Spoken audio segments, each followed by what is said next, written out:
शिक्षा विभाग को बीपीएससी का पत्र भेजा जाएगा और जो पद है सृजित हुआ है, आप जानते हैं कि 46,000 के आसपास जो पद पिछली बार सृजित हुआ है उसको रोका गया और हुआ भी तो किस प्रकार से अभ्यर्थियों के ऊपर लाठीचार्ज हुआ, एफआईआर हुआ, लोगों की गिरफ्तारी हुई, सारी चीज़ें आप जानते हैं। जैसा कि मुख्यमंत्री के दिशा निर्देश पर यह कहा गया था कि प्रत्येक वर्ष हम 20,000 शिक्षकों की बहाली करेंगे, तो क्या प्रक्रिया शुरू हो जाएगी, विज्ञापन शुरू हो जाएंगे।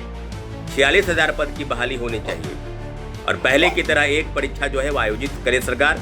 इन्हीं 67 उदाहरण है। 66वीं पेपर लीक हुआ, 17वीं में जिस प्रकार से गड़बड़ी हुई आप जानते हैं, बेहतर जानते हैं।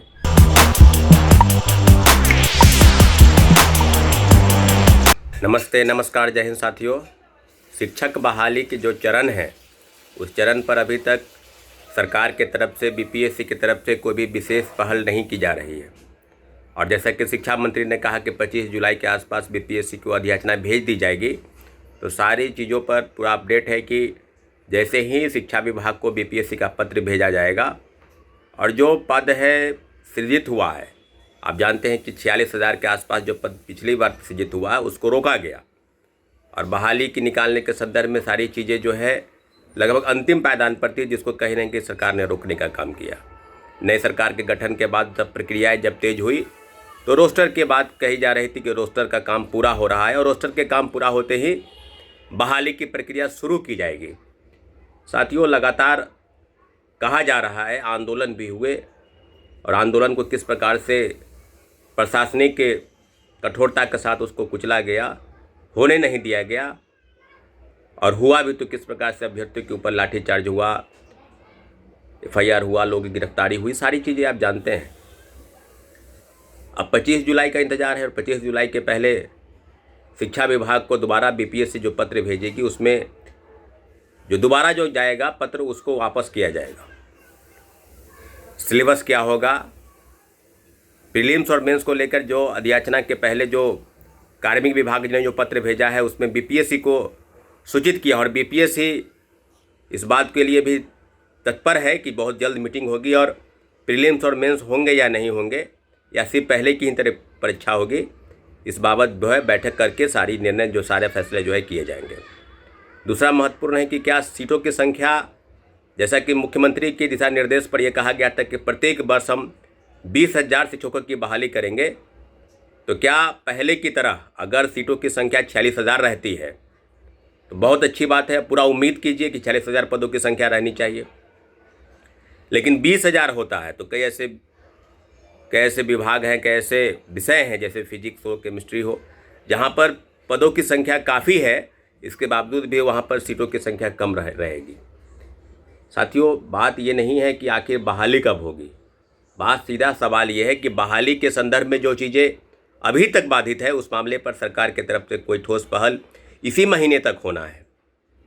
25 जुलाई से लेकर 30 जुलाई तक अगर सरकार के तरफ से, शिक्षा विभाग की तरफ से बीपीएससी को अधियाचना भेजी जाती है तो उम्मीद कीजिए कि 10 दिनों के अंदर, 10-12 दिनों के अंदर जो चरण है, जो आगामी बहाली है उसकी प्रक्रिया शुरू हो जाएगी, विज्ञापन शुरू हो जाएंगे।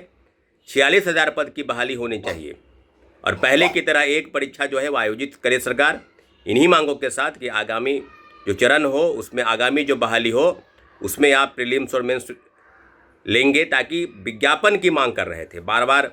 विगत 2 वर्षों से अभ्यर्थी बड़ी संख्या में, लगभग 15 लाख के आसपास अभ्यर्थी विज्ञापन की मांग कर रहे थे और आपने विज्ञापन की बजाय लगातार प्रयोग किए।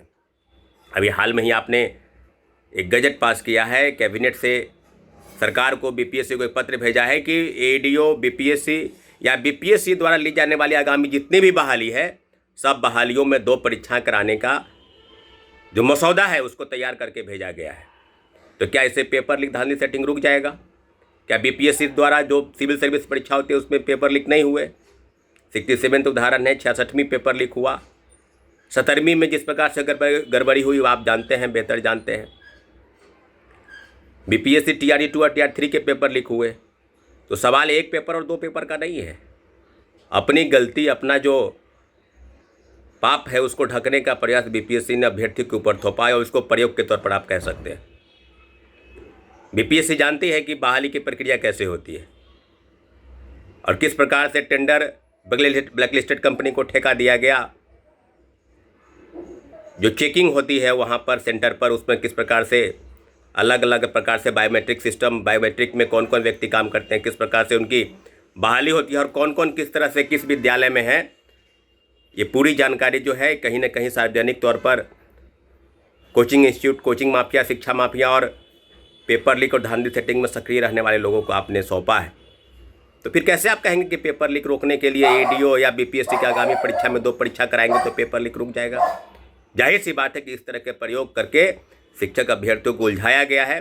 पहले की तरह एक परीक्षा आयोजित हो और 46,000 पद की बात जो रोस्टर के तौर पर बीपीएससी द्वारा, शिक्षा विभाग द्वारा बीपीएससी को भेजी गई है, उन्हीं पद पर सरकार बहाल करे, यही मांग है अभ्यर्थियों की तरफ से और लगभग 15 लाख अभ्यर्थी यही डिमांड कर रहे हैं। बहुत बहुत धन्यवाद।